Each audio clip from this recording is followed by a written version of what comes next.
for a day of workshop, so you are the good students and get gold stars all around. I'm Courtney Fingar. I'm a senior advisor for WAIPA, the World Association of Investment Promotion Agencies, and I'm really delighted to be co-leading this workshop with Dushyant Thakur, who is the Deputy Executive Director of WAIPA. Now, many of you I recognize as members of WAIPA, some of you maybe not, but just a quick word.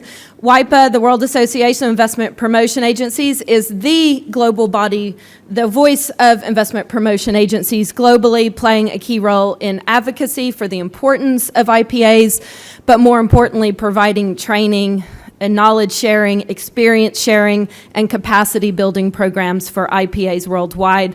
There are, I think, 140 members, if I have my number correct, from more than 100 countries. So if you want information on how your agency could play a role in WAIPA, please do chat with us. What we will do is give you, is it jumping ahead? Can we go back? Where are we going?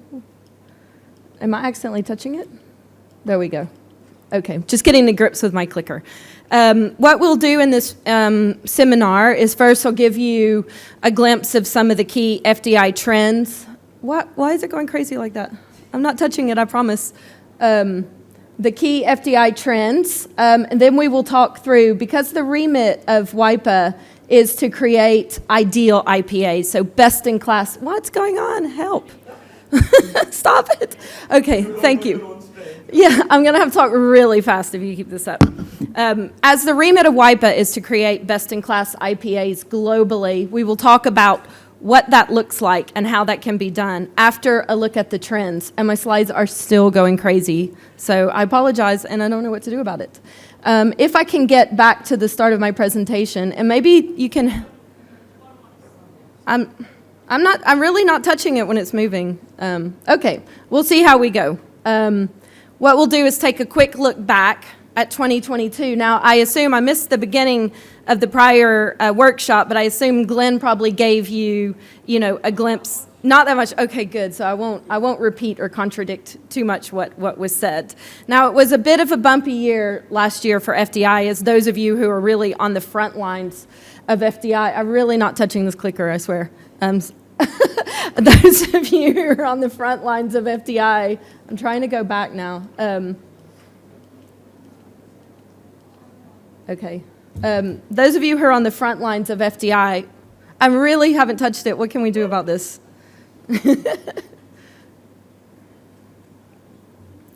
Help. One moment.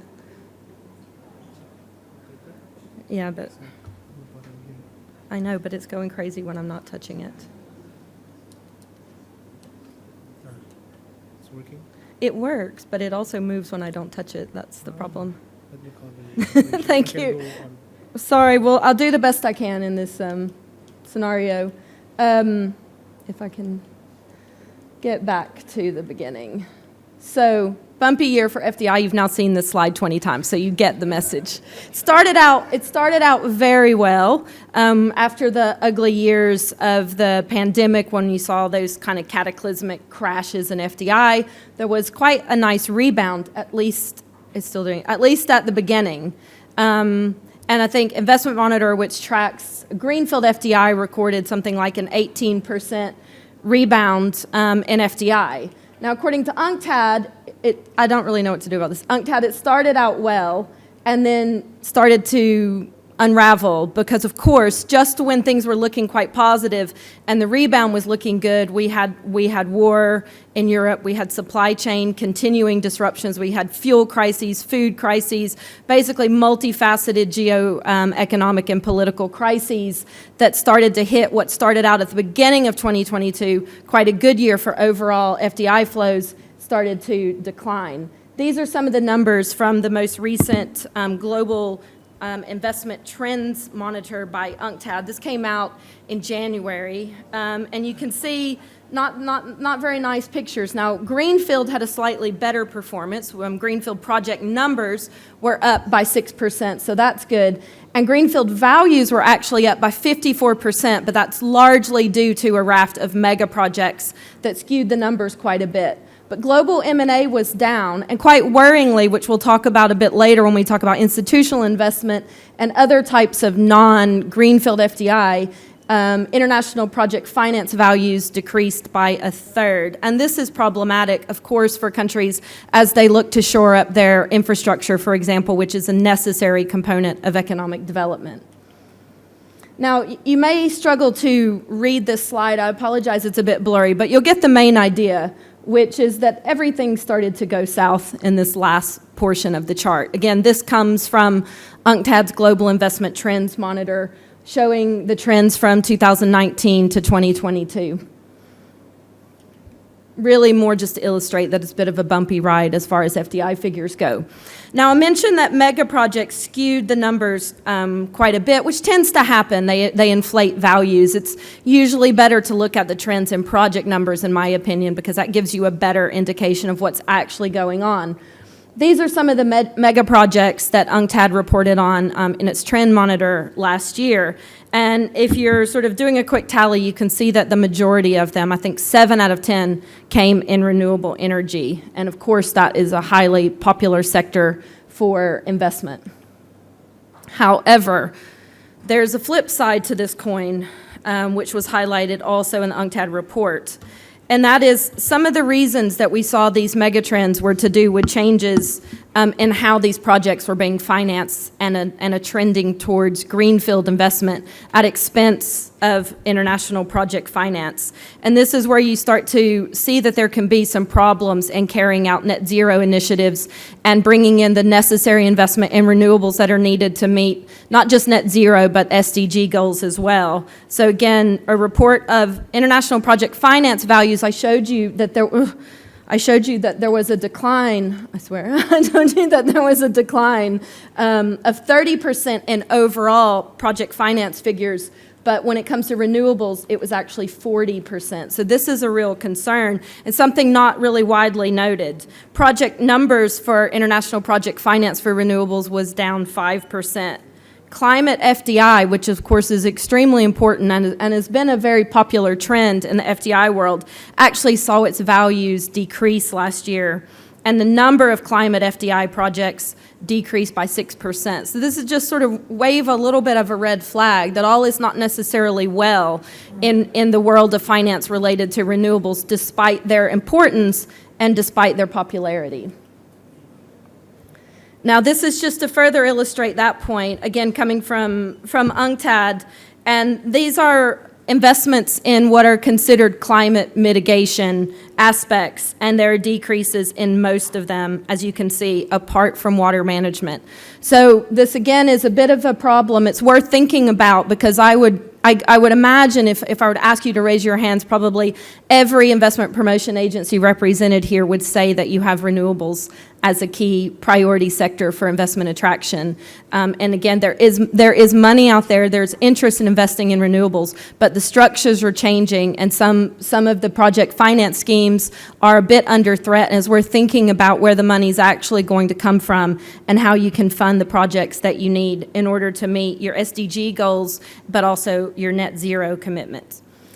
And if I unfortunately stay on a little bit of a negative path here, but this is very important, especially because we will have a special forum dedicated to LDCs, least developed countries, coming up on Wednesday, with lost in sort of the mix of these sort of slightly depressing FDI figures is that the investment flows to the LDCs, which of course are the countries that can kind of least afford a hit to their FDI levels, have been disproportionately affected by this confluence of crises that we've seen. And UNCTAD estimates that for 2022, there was as much as a 30% decline in FDI flows to LDCs last year.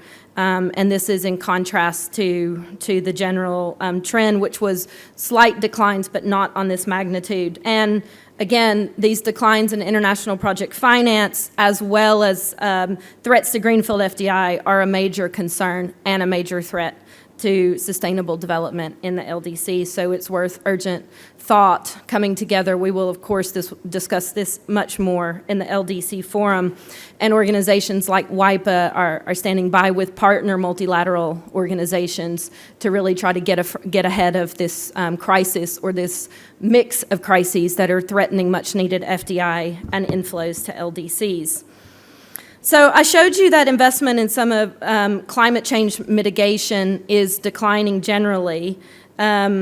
Now, interestingly, the investment in climate mitigation in LDCs is on the rise, but it's still overall small compared to the share that developed countries get. And just a continuing concern, but none of this is news to you, is that a lot of LDCs, despite some sector diversification efforts and some success in that, remain overly reliant on extractive industries and resource-driven FDI. So another trend that we've seen that has a lot of implications for FDI, and that is geoeconomic fragmentation. Now, this comes from a few factors. Some of it is the supply chain disruptions that came about because of COVID. Of course, companies getting spooked because of over-reliance on production in places like China, but also sudden access to the supplies that they needed and fears over to how to shore up their supply chain. But this is also coming from a place of geopolitics, trade wars, such as that between the US and China. And we're increasingly seeing, now the negative side is you'll start to see trade and investment flows kind of breaking apart between countries that are not aligned or no longer friends, if we use a slightly flippant term. So if you look there at this chart on the right, you can see that FDI from the US to China has decreased in the past couple years by 40%.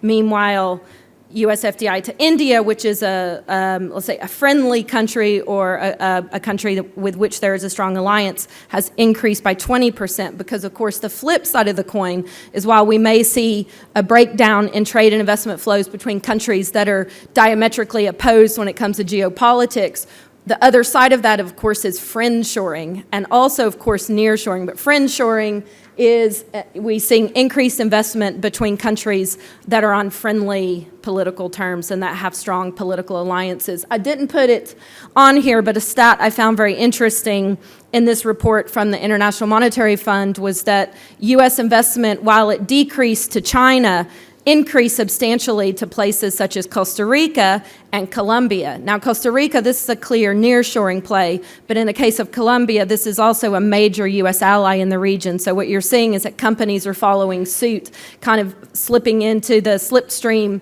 of the geopolitical movements there. And I think that's a trend that we're going to see more and more of.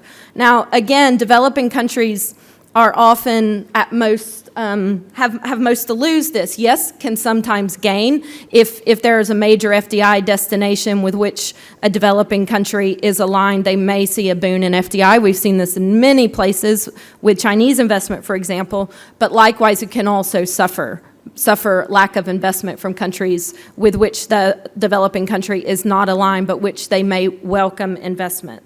Not much that we can do about this, of course, again, except to continue to advocate for the importance of FDI regardless of the political winds. Now, also, again, as to what to do about it, the remedies are complicated, but I thought I would just pull out this recommendation that comes again from the IMF, which is all around multilateral efforts to preserve global integration. Now, this is a big ask. But likewise, that is at the big geopolitical government-to-government level. But what can countries themselves do to be less hostage to such developments is, of course, to diversify, not only in terms of sectors and business functions and activities, but diversify sources of FDI so you're not caught out when the political winds shift. Now, that was 2022. This is, I guess, catching up to the current moment, but also looking a little bit ahead. And I don't have much good news to share either. UNCTAD's come out with a fairly glum forecast looking ahead to the rest of 2023. This was the forecast that came out in January, expecting on the basis of deteriorating financing conditions, investor uncertainty, of course, continued geopolitical problems and security risks, especially in developing countries, these factors all taken together will put downward pressure on FDI. So it looks like another difficult year, potentially posting negative numbers when all the sums are done at the end of this year. Of course, all this means that, all is not lost. It just means working harder and smarter to attract what FDI is out there. Of course, if there is a smaller pie, let's say, of FDI projects and investment, you will have to be much more proactive and think very carefully about how to get your share of that pie. Now, Glenn has left, but I really liked the forecast and trends that Glenn, the chief economist of Investment Monitor and my former colleague, put out at the beginning of the year as the trends that will impact FDI this year. Of course, inflation, I haven't really gone into that, but I probably don't have to tell you that this has a substantial impact on FDI flows. Now, a lot is coming down to the general economic performance, and we're still expecting recession. Now, some of the more recent economic forecasts globally have been more positive than expected, but the reason that this matters, apart from the impact that will have on your individual countries, is that GDP and FDI tend to go in tandem. They follow a similar track together, and when we have economic growth, we tend to have increases in FDI as well. So any threat to economic growth is inherently a threat to FDI growth at the national level, but also in a global perspective. So we have to keep watching the economic forecast as the year proceeds.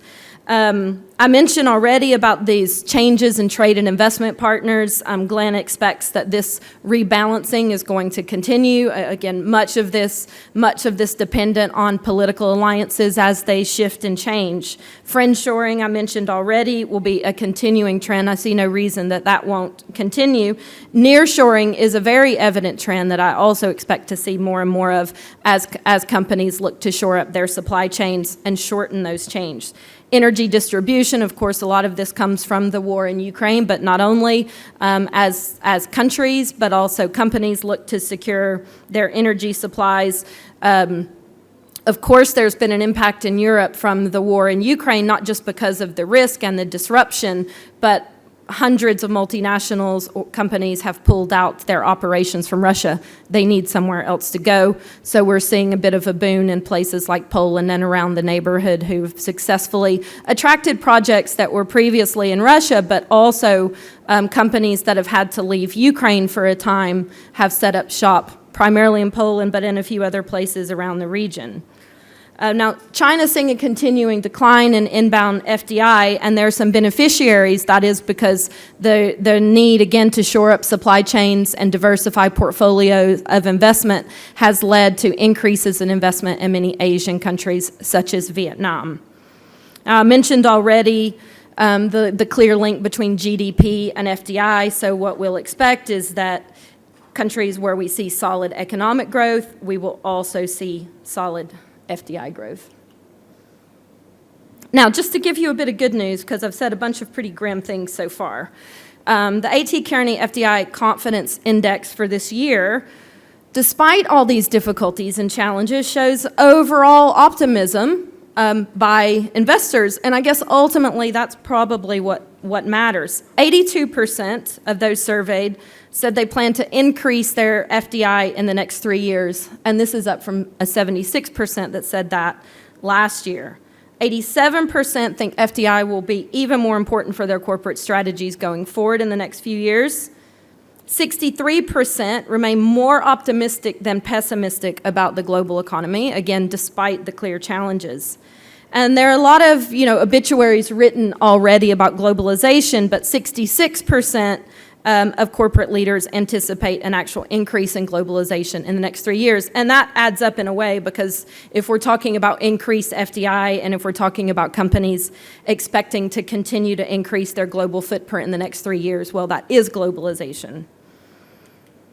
So I'll stop there. I know that's a bit of a race through a lot of broad trends, but hopefully it's kind of a starting point for the discussion. So that's the general landscape with which the FDI market is operating. But what do you do about it? How do you, as IPAs, overcome these challenges and navigate these trends and even leverage them for your benefit? I will hand over to Dushyant, who's going to take us through the investment life cycle, the key steps to that, and the role that you can play within that.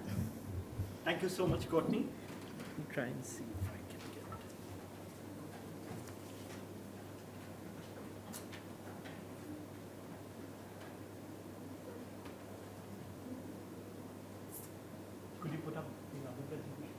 In the meanwhile, a couple of quick questions just to get an idea of the audience that we have here. How many of you are from investment promotion agencies? If you could just raise your hands. And how many of you are from, how many of you are maybe sub-national or state level investment agencies? Are there any which are not an entire country but a part of the country? So most of you are from national IPAs. This is something which is going to help me during the presentation. We have around 40 minutes here, and the idea here was to quickly take you through maybe 25 to 30 quick case studies.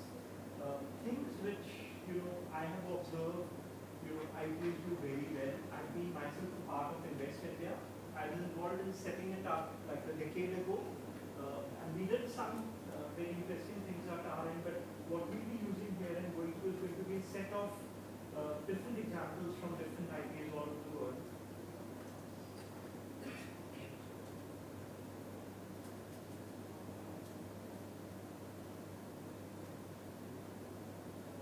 Is it better? No.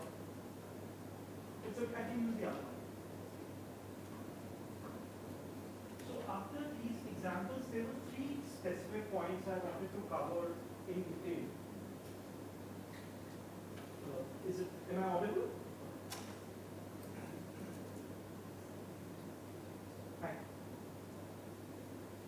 Hello? Yeah. Okay, better. So there were 3 specific points which I believe we as IPAs should focus a little bit more on. One is a focus on institutional investments. Now, Angtad's talked a lot about it 2-3 years ago, when FDI was really going way down. At that time, Mr. James Zahn and others were bringing, all of our attentions to this space. And we've worked on this space. So I'm going to, sort of go a little deeper into what institutional investors are.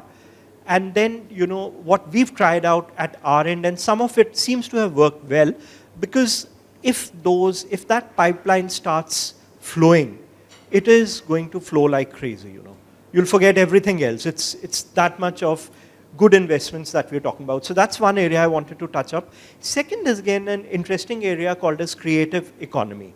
That's something which I just wanted to, a lot of countries are going very deep into it, and getting good investments. And I believe we could just let all of you guys know a little bit about it. And third is touching up a little bit on outward FDI.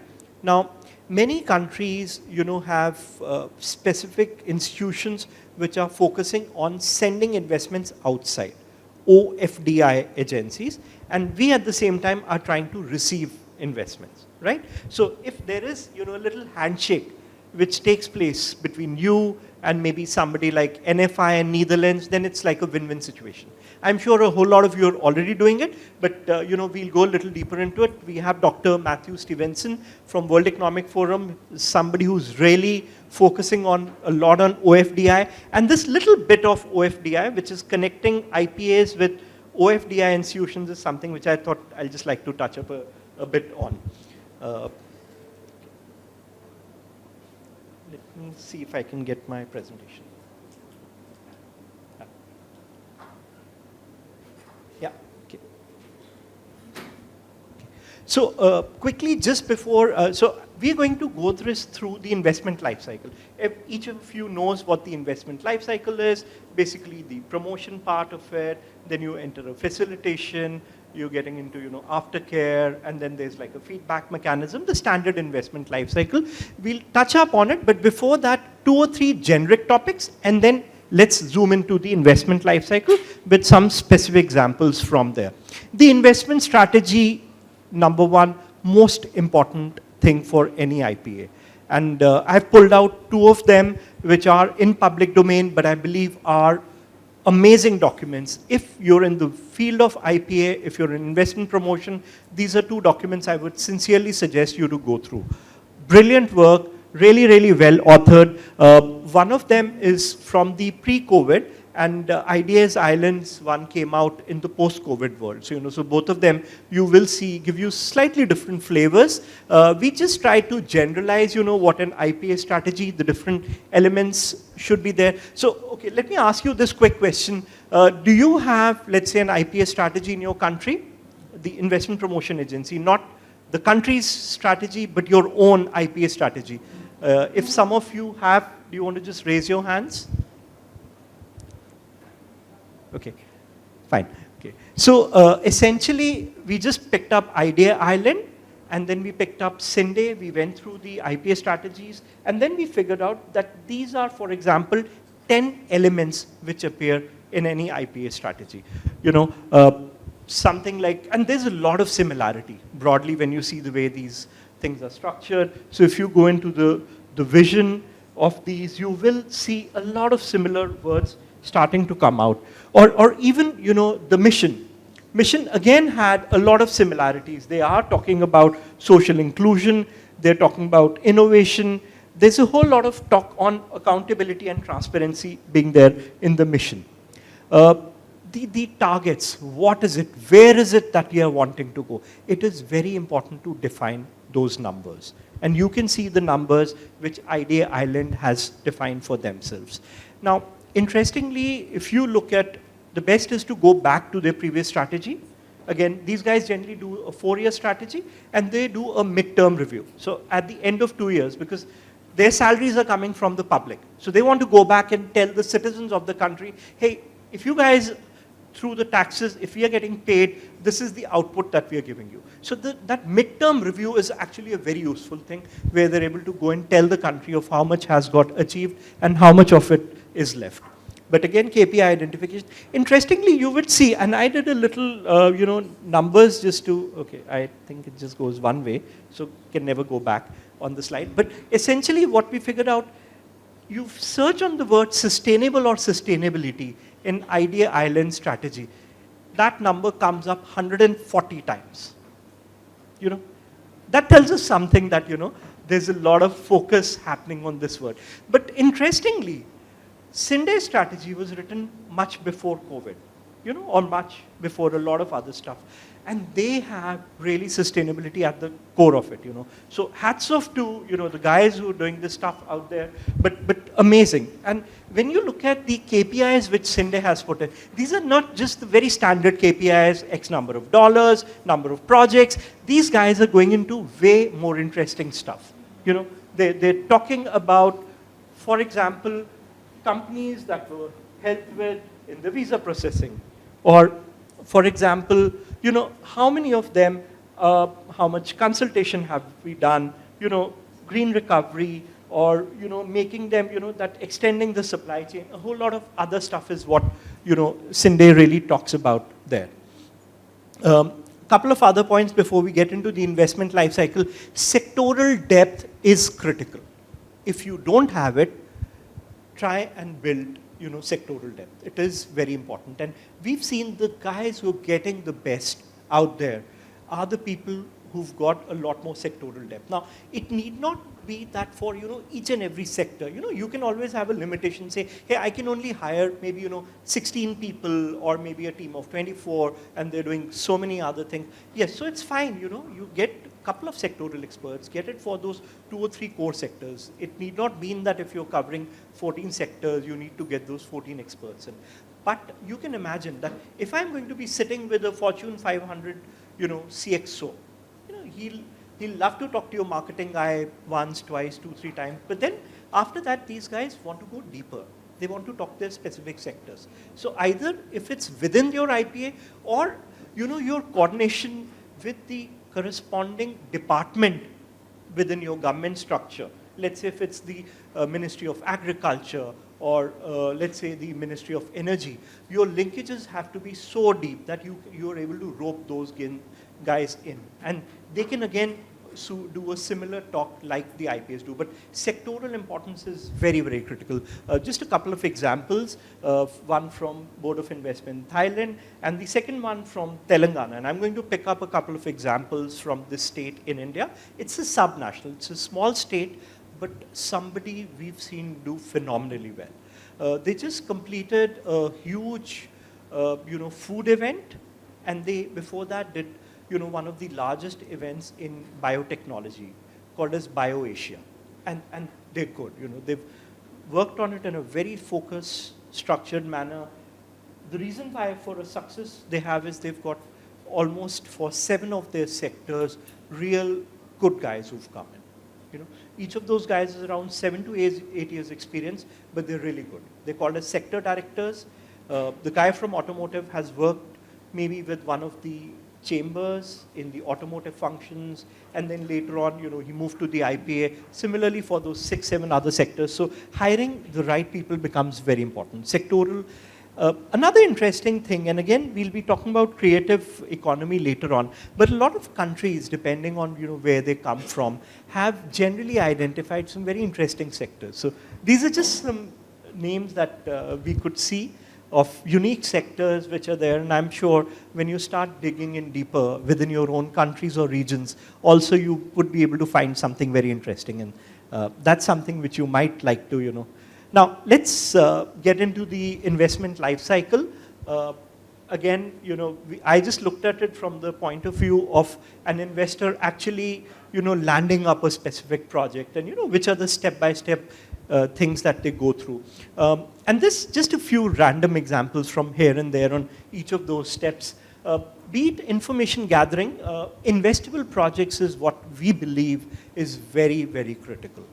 See, every country, every region you go to, you will see that investments will only land up maybe in 2 or 3 or few locations. They won't go all over the place. But balanced regional growth is very critical. Go back to Idea Island's, strategy or Cinde's strategy. A whole lot of focus these guys give is on balanced regional growth.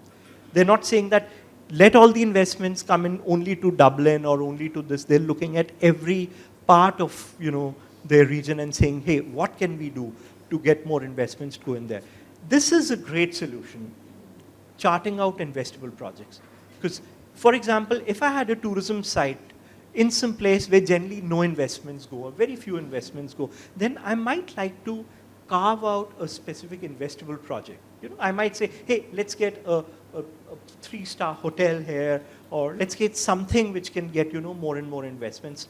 And when we talk about an investable project, it is going to mean that I'm going to look at not only the land parts, but also look at clearances and try and see if there's some partners who can come in or so. But investable projects, again, is one mechanism which we believe is an important thing to focus on. Later on, when we talk about institutional investments, I'll again go a little more into investable projects. Now, this is one of the states in India, which is in the hilly region. A place not very easy to get too much of investments in, but it is very, good for the whole, the wellness space. And these guys have, crafted out specific investable projects in this. And then they go after investors. They try and sell each of those projects. Again, in the northeast part of our country, which is very, very, very difficult to get investments in, they're just creating a few projects and they're going, really going after individual investors for each of those projects. Again, the different sort of things which could go into an investable project. There's a whole lot of platforms out there. We are having currently the G20 presidency. So we were looking and talking to each of the IPAs of the G20 countries. And we figured out almost 10 of the 18, 19 countries there have got specific project, platforms for investable projects. And I believe global initiatives on these sorts have also been discussed. Even at G20, this is something really getting discussed about. And it could be sort of solutions for sustainability, for climate change, and a whole lot of other things. Moving on, as we also talk about information gathering, through COVID, and this has become, even more important post-COVID, in the post-COVID world, that, it is the quality of life which really matters for all of us. And you can imagine if a person is going to leave his country, land up in your country, they will have so many questions in, their minds. And that's where a lot of countries have sort of focused on and brought out things such as relocation guides. There's one from Estonia, and very interestingly, something which we would not focus so much on it, but for example, moving pets. Do I know the regulation in my own country? Fact is I don't, being an IPA practitioner. But these are important points, and we've seen people focusing on it. So whatever is important in your country, you may also like to pick up and go through these. Like I said, these are just some random examples picked up from here and there, but then going through the investment life cycle. Site visits, again, is something which we believe at any point of time, if you're able to convince an investor to come down to your country and actually go and visit sites, I believe it is like a war which you have already won 50%. So the chances of you grounding it is much more higher. I remember in India, generally, when it was a larger investment, an investor would, in the pre-COVID arena, generally visit, 6 to 8 locations. But in the post-COVID world, they generally reduce it to something like 3 or 4 or 2 locations at times, which means the possibilities of, grounding that investment become higher. Now, this is something which we believe is very important. If this visit is going to become your deciding factor or one of the key deciding factors for the investment, preparing for it is very important. We have SOPs in place for the same. We've also told the subnationals in our country to come up with standard operating practices. What are critical important? Why is this visit taking place? What is the investor wanting to see? There was an example of a data center company which was going to come in, and they were going to a place where usually you don't have so many data centers or so much of tech-based investments coming in. And the guys who flew in had a lot of questions related to technology, getting into more deep depth of fiber optic and, how would this happen? What's the future plan? And the fact is the IPA was just not prepared for it, and then the location did not get, finalized. Or, informing stakeholders, all the relevant people who are going to be involved in it. Site visit preparation is very important. And just in case an investor wants to meet up with some other investors, the whole preparatory work for it becomes very important. If they want to visit a port or an airport or some of those things, pre-preparation is very important again for it, because, these places may need clearances beforehand and can't be, and, they might say, hey, we don't have the time, but once they land up here, they might just tell you, hey, why don't we just go and see the port also? It's only, maybe 15 kilometers and, my flight, in any case, I'm taking one tomorrow. So it's important. And, simple things. It might sound stupid. I'm giving an example here. But, we had, again, in the northeastern part of our country, an investor who'd come down. And then the drive time was something like 2.5 hours. And they were, they were 2 ladies, and they were from Japan. And they wanted to take a bio break. Now, this was mind-boggling for us, because, where do you, so it's important to plan those pit stops, well in advance, that all of a sudden if they tell you that, we want to use the restroom or something, and, it sounds stupid, but it could be a genuine, thing and an important aspect to focus on. Relationship managers, very, very important. Each of the countries is already, I'm assuming, to an extent focusing on it. I'm sure for the largest investors, you do have it, but try and do this also for, at times, some of the medium-sized investors. And it's always to do it by sector.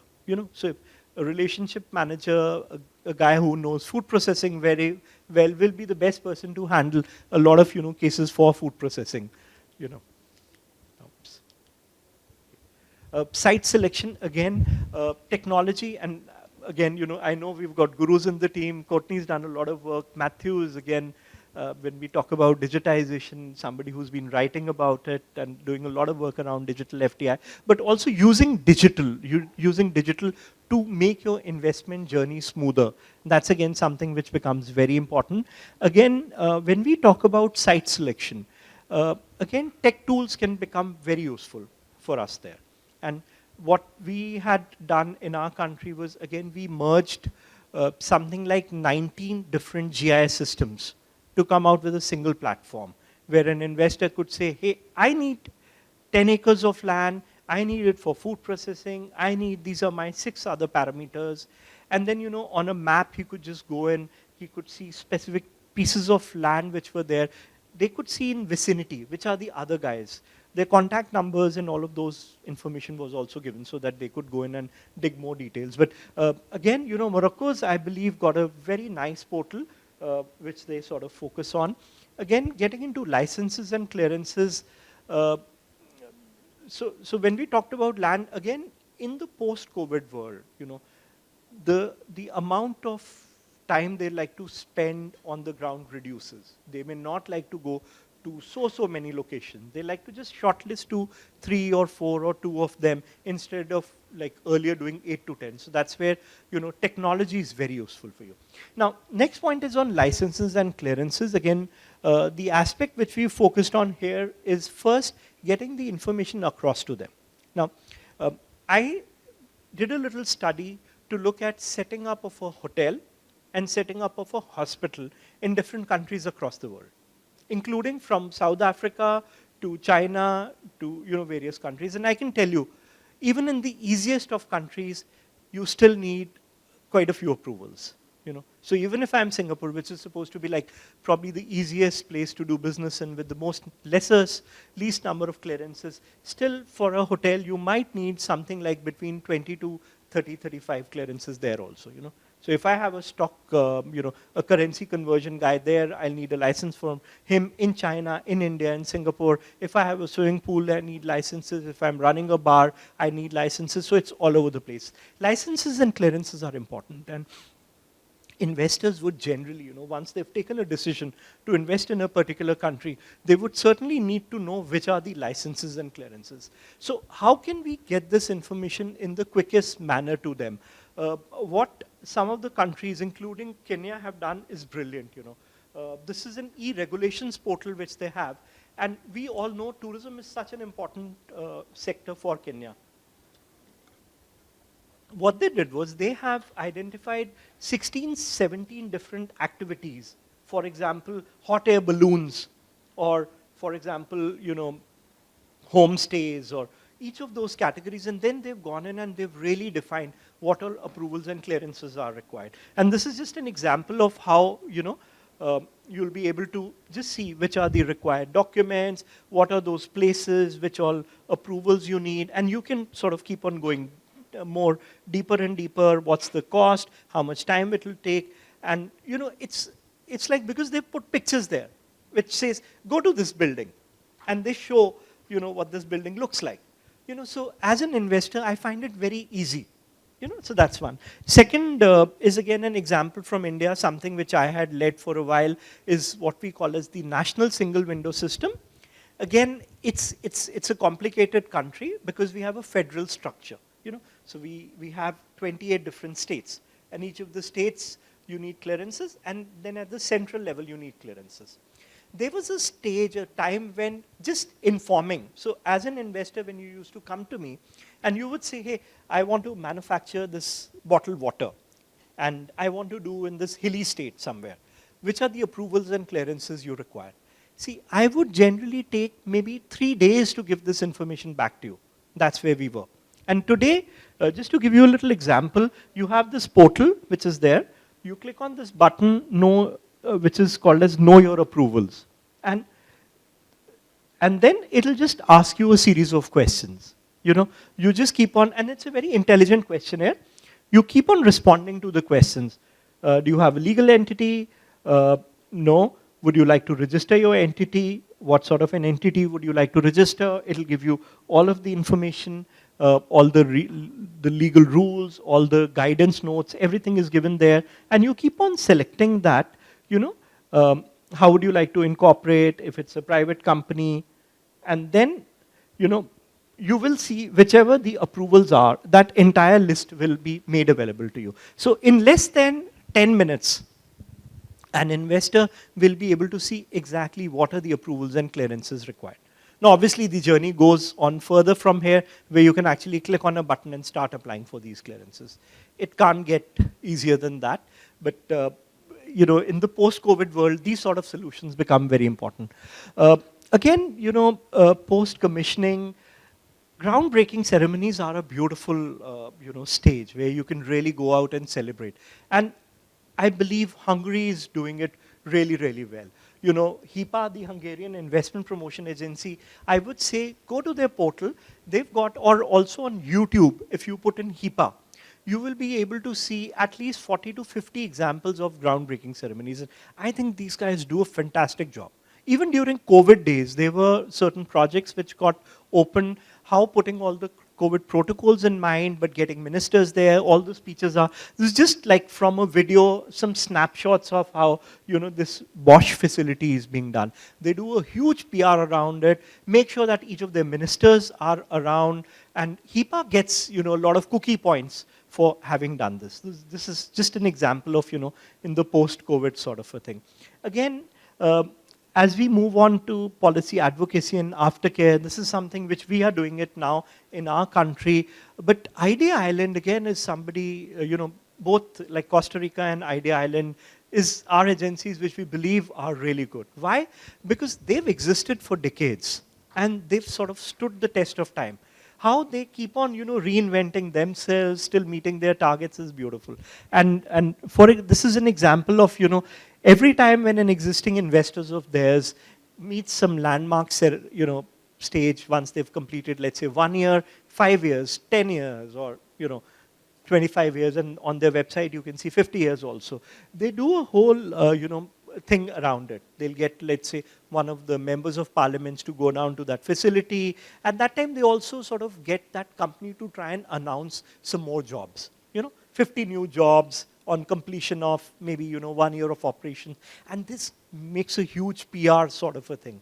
Again, I believe these are things which would be very useful for some of us to, learn from. Again, moving on to another point in the aftercare, in the advocacy, was more on, advisory councils. So these are again examples from Russia and from US, and they have, both of them have got these international advisory councils. We at WAIPA are also creating a business advisory board, and we've got the 10 of the leading companies globally, who sort of they're at it, and most of these discussions have taken place at the time of Davos. But you will see the companies which are both in the US as well as in the Russian, there's a lot of common companies. So just go back, look at your own country, see if this is something, which could be useful for you. It's a much more virtual world now, so it's not that these guys always need to travel down. They can always, the companies like it, So you can imagine let's say the head of 3M in your country is somebody you may not have, talked too many times to. But then if you were creating for your IPA sort of an international advisory board and they're invited onto it, I'm sure they'll feel sort of really good about it. Again, the Russia's one, there's a lot of detailing which is available on the FIAC website. You might like to sort of look it up. The working groups, it shows a lot of images, how these meetings are conducted, and some really good examples that we learned from there. Again, investment awards, many countries are again doing this. It's just another way of celebrating companies which have created jobs in your country. And it need not be FDI. A whole lot of the things that we were talking about are equally applicable also for domestic investments. So this is again just an example of, again, Invest Estonia has done some fantastic work during COVID, really worth checking out their website. Sorry. Okay. Do we have any questions? Anything you guys want to ask? Any examples from your own countries that you want to give? Anything interesting? Yeah. Okay, I'm going to hide under the table. Thank you. No. Thank you so much for welcoming me in this your community. I'm so happy to be here and be part of the tribe. My question is about these investment advisory councils. They sound great. What questions would you ask them? What advice are you asking exactly? Is it reforms? Is it opportunities? I think, but yeah, what kind of questions should they be advising on? Thank you. Sure. So 2-3 things which come to my mind. One is that, this is an advisory. So they're supposed to give advice. The advice could be for the IPA, but the advice could also be for the country to start with. Many a times when you will, let's say, even if you are creating an advisory board with 10 companies, those 10 companies are going to represent maybe at least 5 or 4 of your key sectors. Now, what are the challenges which you have? And these are, again, guys who are not only going to look at the challenges, but also try and find solutions for it. So again, many times, so today when we talk about getting more and more investments, and one mechanism most of you would have used is to try and get, one, you've got that big anchor company. Let's say you've got a big automotive player. You've got, let's say, a Hyundai or a Kia in your country. The next step for you is going to be, can I get, the suppliers for these guys to come in? So again, some of the guys on your, investment advisory council could be more of those evangelists. They could themselves be also companies who might sort of, stand up there and say, hey, can I get my suppliers in there? But I think, Matthew, every country, every IPA will have to look at its own sort of, go back and look at what are the objectives of having it. There clearly have to be answers, but yes, ease of doing business certainly is one example of how this could sort of happen more. Increasing investments. Again, and when you say ease of doing business, again, it links to increasing investments. So that's again a short answer to it. But another way of looking at it would be, for example, if you go to FIAC, the Foreign Investment Advisory Council of Russia, they've created 7 working groups. Now, each of the groups you will see has a specific objective and a clear charter against it. For example, things such as taxation are there, or even simple things such as ease of living. Why not, Some of those things could come in. Ma'am, you had a question or a comment? Thank you very much. My question is, we realize each country is looking for investors for their countries. But then we have also seen that investors, many times when they come to that country, what they're looking for is not sufficient in the country. And therefore, what kind of strategies can countries now use, particularly at a continental or regional level, to try and attract investors? Maybe they will not initially go into that country, but then, looking at market access issues, but then later on through the regional value chains, they can. So what kind of strategies can we have? So, see, for example, if we were to just zoom in a little bit more into Africa, and there's just so much happening, with the agreement which is coming into place. But each of the RECs, the regional economic communities there, we talk about ECCAS, ECOWAS, SADC, COMESA, these guys really, they have, all of them have focused on investments, but I believe some of them are trying to do a little more. But they currently don't have so much bandwidth. As I've seen, gone a little deeper into, SADC or COMESA, I believe the RECs should sort of play a more important role. Look at it from the perspective of, so for example, I've done a little bit of work from Indian investments going into Africa, right? And I can tell you one thing, that it is not easy at all. If comparatively, if I was going to the EU or some other place, it would be much simpler. So as an example, we had this training institute in our country called as NIIT. They've got a whole lot of training places all over the country. Now, in Africa, they were giving us this example, that for every training center they open up, they have to take a lot of different licenses and clearances. So for them to look at within a given country is so difficult. The scenario has to be so simple that NIIT should be going to SADC or to COMESA and saying, hey, we want to create 500 hotels. I'll give you another real world example, something which hopefully as WAIPA will come up to you soon. We have a company called as OYO. It's a startup, but SoftBank has backed it up. And the guy who owns OYO, or who started OYO, is maybe 24 years old, 27 or 28 years old, and he's sort of one of the largest hoteliers in our country. And he met me recently, and what we were discussing was that the next 20 countries that he wants to go into, he'll have to come to WAIPA for us to help him. And maybe something like a pitching which is being done to him to that. Now, if he has to do a strategy for East Africa, should he do a Kenya, Tanzania, Uganda, Ethiopia? Can he do, can somebody come in and say, hey, we understand that, because he won't like to touch up anything less than 200 to 300 properties at any point of time, right? Because these are not very high value. These are like really low end sort of properties. So he'd like to go in bigger numbers. So you guys actually, as I'm just giving this as an example, a region has to sort of come back with the best possible proposition. You know, if he makes an announcement of saying that I'm going to do, you know, in East Africa, 300 properties in the next, you know, let's say 8 months.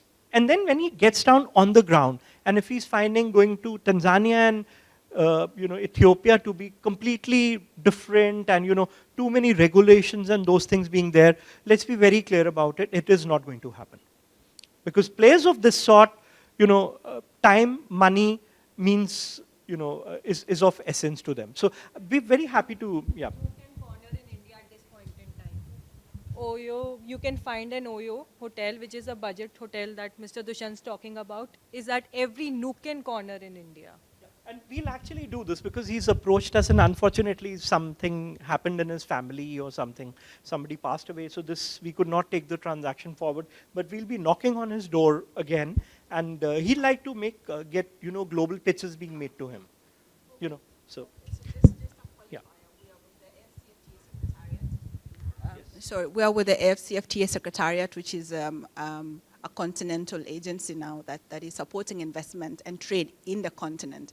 So it would be very useful to just get this, this kind of support to these investors. Thank you. Ma'am.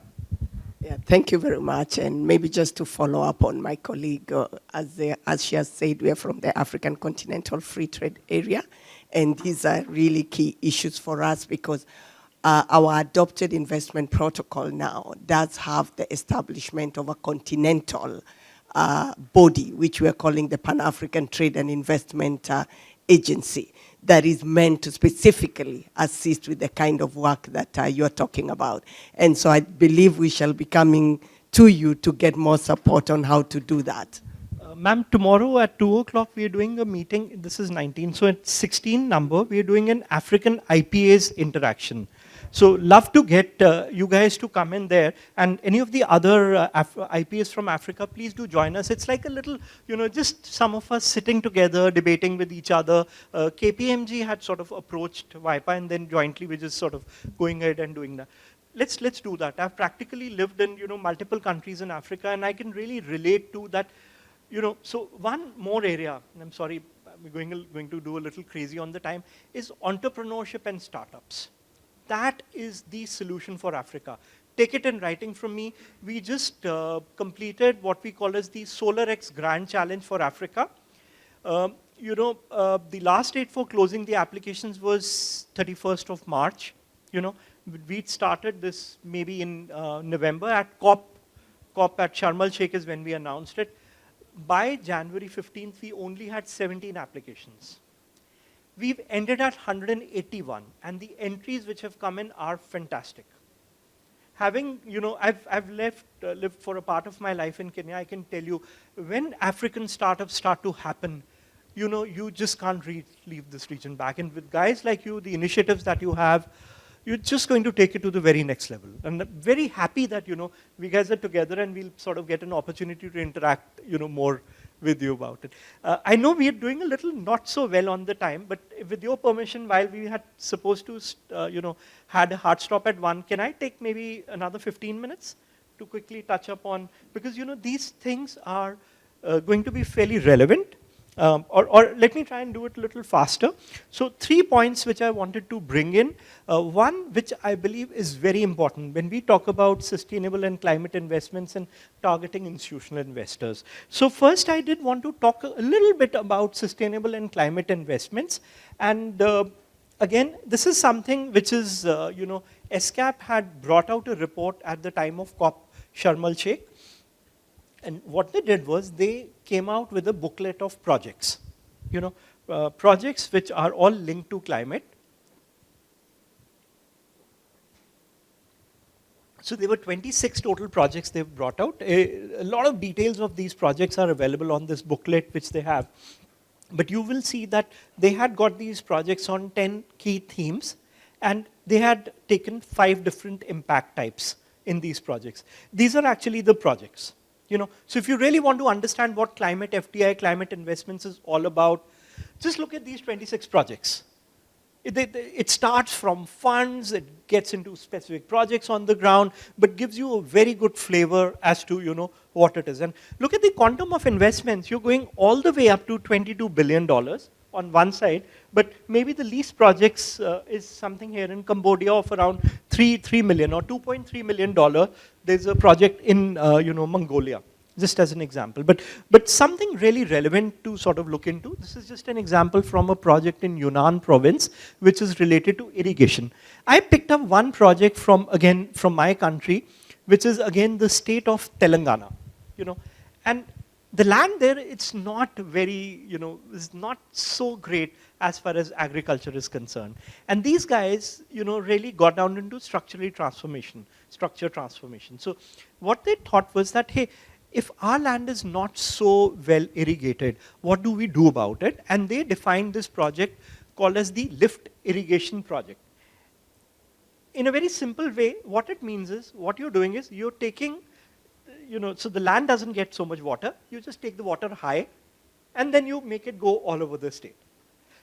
It's not a small project, a fairly high value one, maybe around $10 billion, but projects of this sort, you're talking about 4.5 million acres of land, become from being drought prone to become really good arable land. This is just an example, and in some of the other countries also similar such projects could be very relevant. But then from that stage to this point where they, a couple of weeks ago did a food conclave.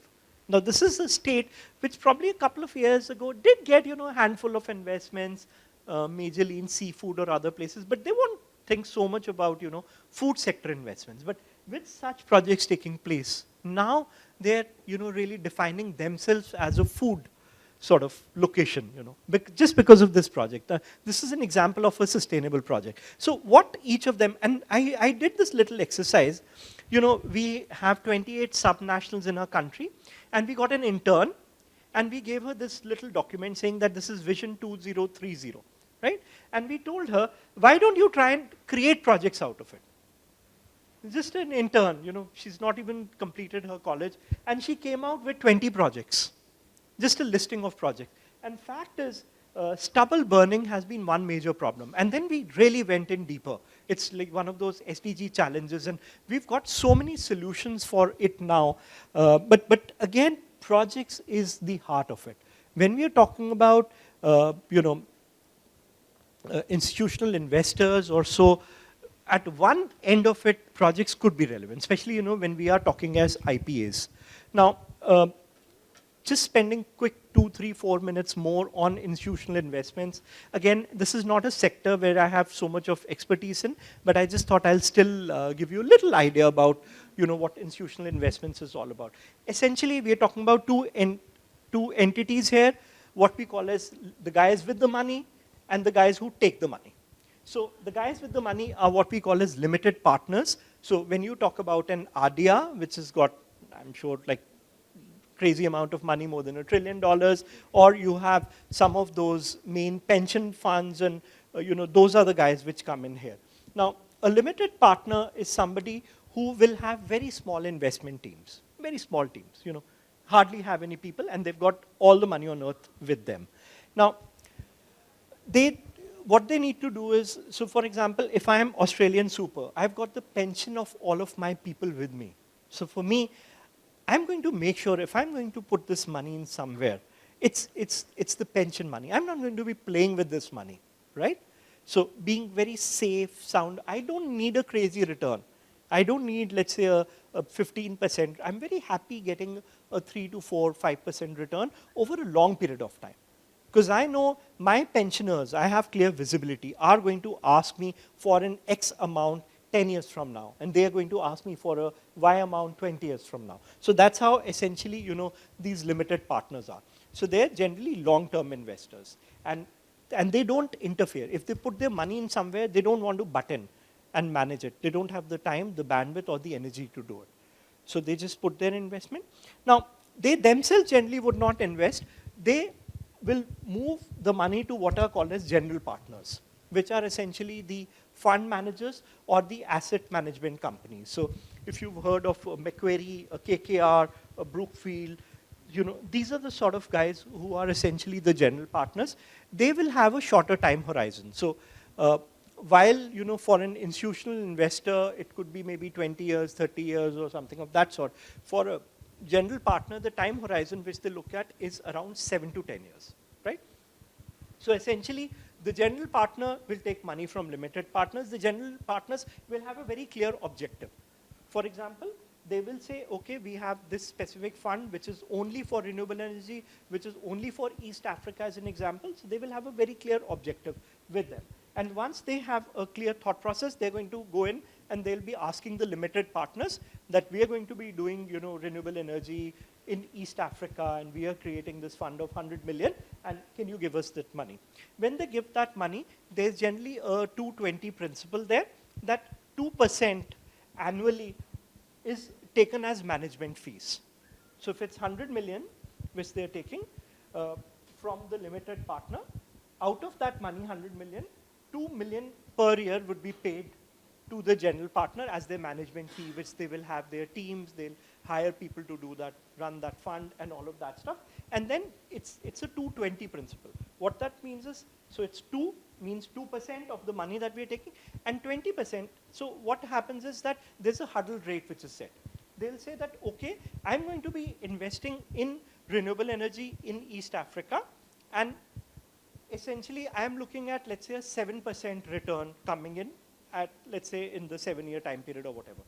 Now, instead of 7%, if they end up getting 10%, that additional 3% money, that's what is very exciting for general partners, because that's the thing which is split up between them, right? So generally the 80% of that extra money, that above the hurdle rate, right? 80% of it will be kept by limited partners, and 20% of this would be kept by general partners. So just a little, teaser as to what the world of, institutional investors is all about. And as we go in,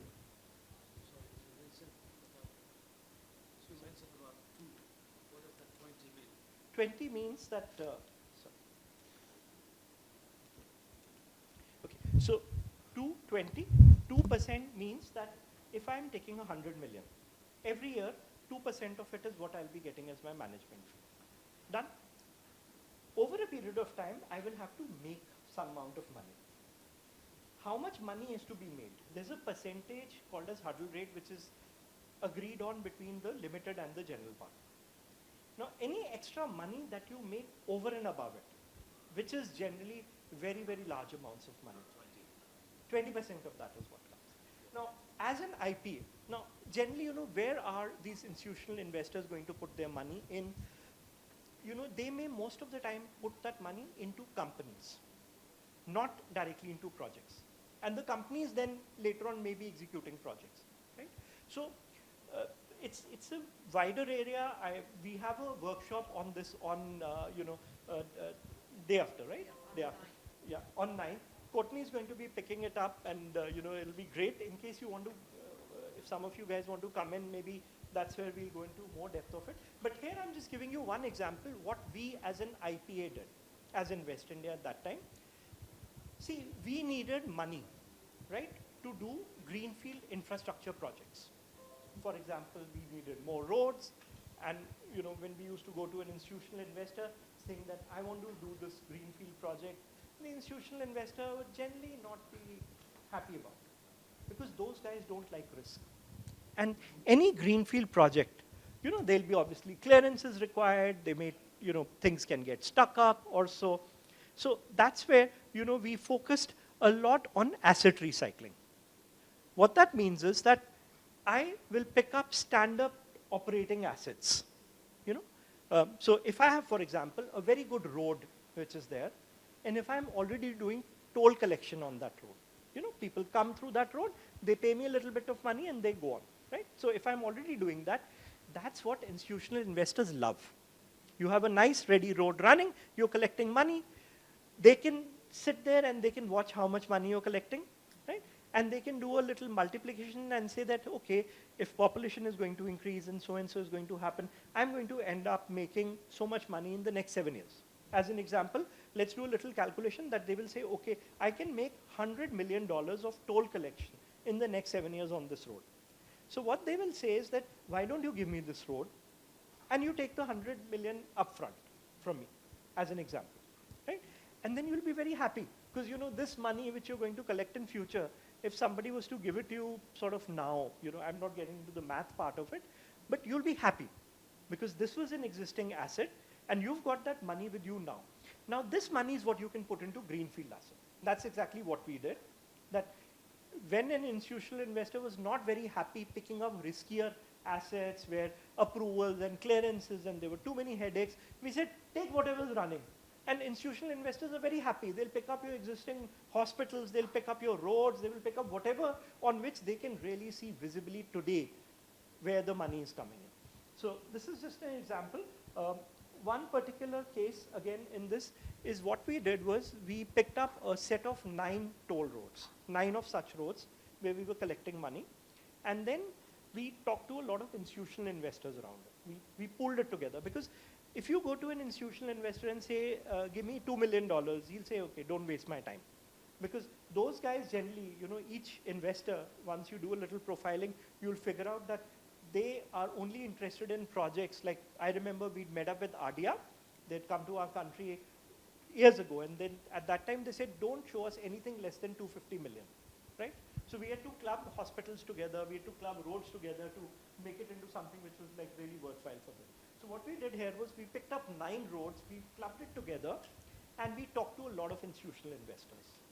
And their reserve price, which was set, was $950 million.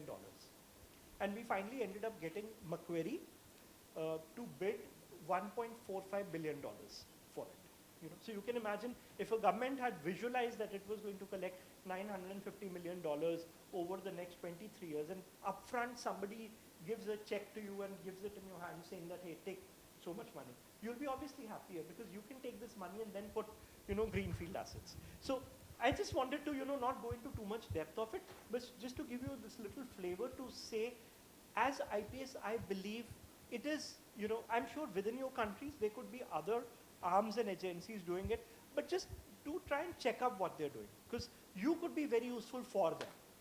You know, just look into this space. This is the one limited point which I wanted to make. And when we are talking about meeting our SDG challenges, when we talk about climate challenges and all of those, this is very important.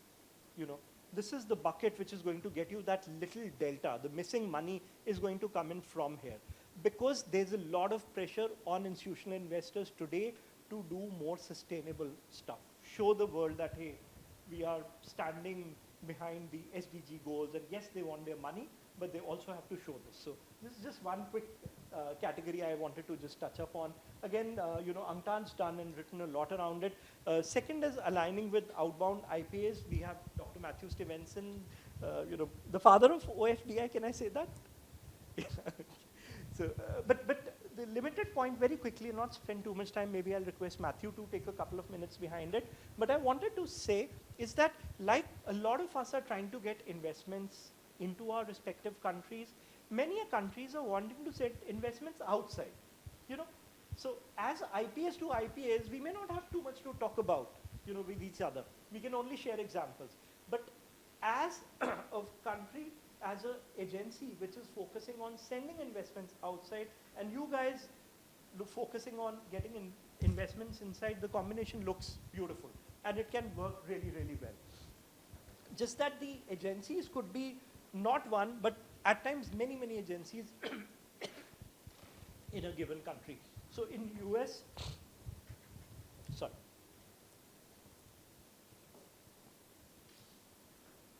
So in US you have DFC, which is the main agency for OFDI.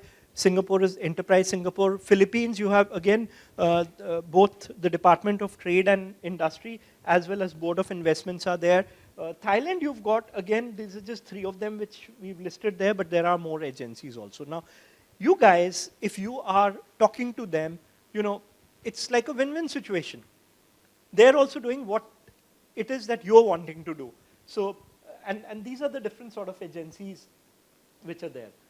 So this is just an example of showing, you know, what all JETRO is sort of going to be doing. And I'm sure a lot of you already talked to JETRO. Matthew, would you like to just come in with a quick comment or some thoughts around this space? Sure, thanks, Dushyant. So I'm Matthew Stevenson, and I actually did my PhD on Chinese strategy on outward FDI and how China used it for its development and what other countries could learn from it. Then the World Bank hired me to give advice to countries on their OFDI strategy. So that's why he says this. And I wrote the toolkit with the United Nations and King's College London. So I think just a few points. One is OFDI is happening even from smaller economies. I think that's one thing to keep in mind, because people think it's only the US or Europe or China, but that's not true. It's mid-sized emerging markets increasingly, and smaller countries too. So there's a lot of potential. Two, as Dushyant said, it's win-win, because by definition, one country's inward is another country's outward. So by definition, right? So there can be partnership here where both sides win. The other thing to keep in mind, and this is more interesting, more controversial, more scientific, is that people think sometimes outward investment is bad because you lose capital and you lose jobs. And so many governments think, no, don't promote, don't let this happen, this is not good for us. But that's not what the evidence shows. All the studies, not all the studies, most of the studies, because of course, different economies have different situations, show that if you let your firms go out and you support them with outward investment projects, they grow bigger, they have more revenue, they create more jobs, including at home, they create sometimes more exports, they acquire new knowledge, new technology, they become more competitive, and it's the way that actually your economy can grow and prosper.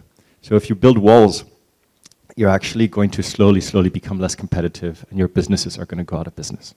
If you actually let them go out, and they will become more competitive, and actually your economy will grow. So I think that's what the data shows. This is not my ideas. This is what a lot of studies have shown. But a lot of governments still get nervous about thinking outward investment is positive. Don't get nervous. There are some benefits, there are some costs.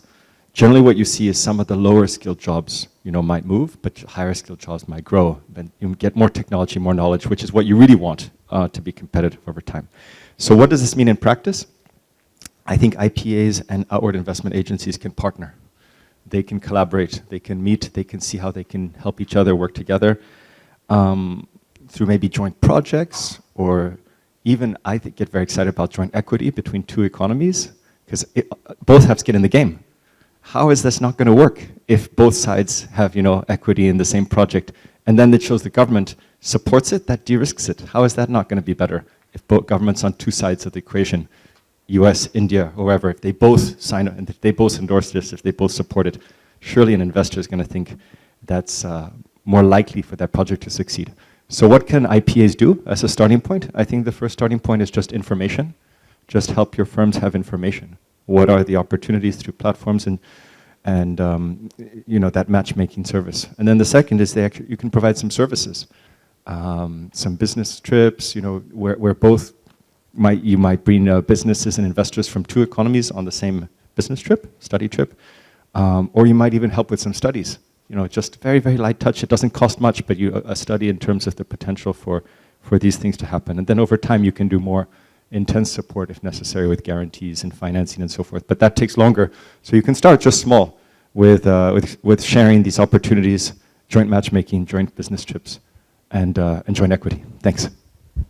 Thank you so much, Matthew. Just the very last point, I know we've done not very well on the time front. Okay. But this again is a very interesting area, creative economy, and again something which is sort of new to me. But what I could see is that when we say creative economy, we are combining human creativity along with economic activity. And if you really see what all is within creative economy, it's any of these areas. Starting from films and cinema to music and opera, dance and drama. It could be handicrafts. It could be any of these areas. And look at how much focus has been given to this by your global multilaterals. So I'll just stay on for a second more on this. A couple of guys are clicking pictures. See this, UN has actually declared 2021 as the year of creative economy.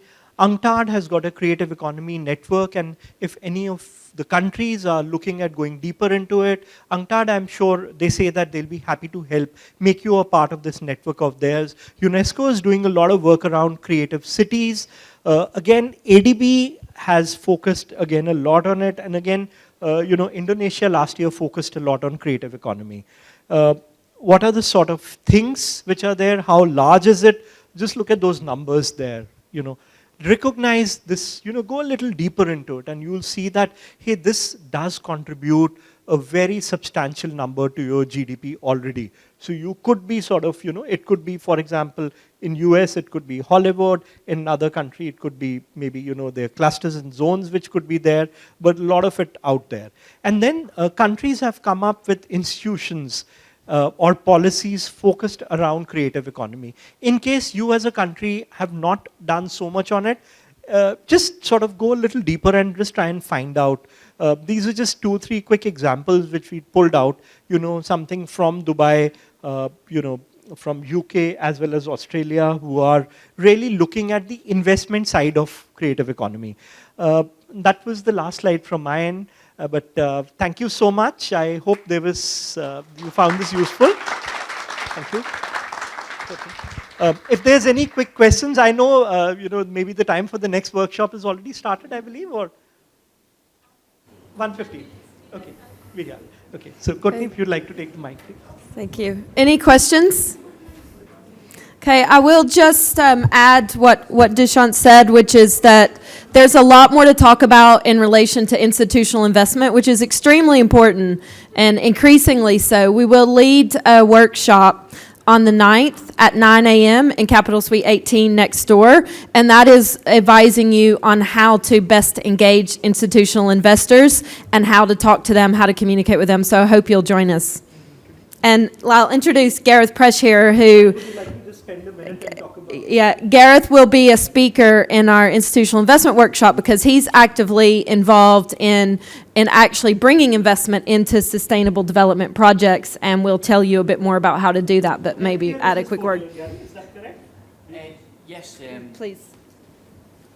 Yeah, and just I'll focus on health and the huge opportunity costs as well. And when you mentioned the creative industries, so with AI disrupting all the jobs of the future will be around the arts, which we don't really value at the moment, which are used for mental health and well-being. So I'll be able to stitch that together. So very excited, big opportunities, new job creation, and we'll start to value people's health and well-being. I think earlier people mentioned the impact. For example, UK, 2.5 million people are out sick at the moment. It's about 10% of the GDP on the UK's economy. So if that affects FDI, we'll be able to stitch that together. So I hope you can join us for the workshop. Thank you so much. Thank you. So if there are no final questions, we will wrap up there. Thank you so much for your time and attention, and please keep in touch with us. Thanks. Thank you so much.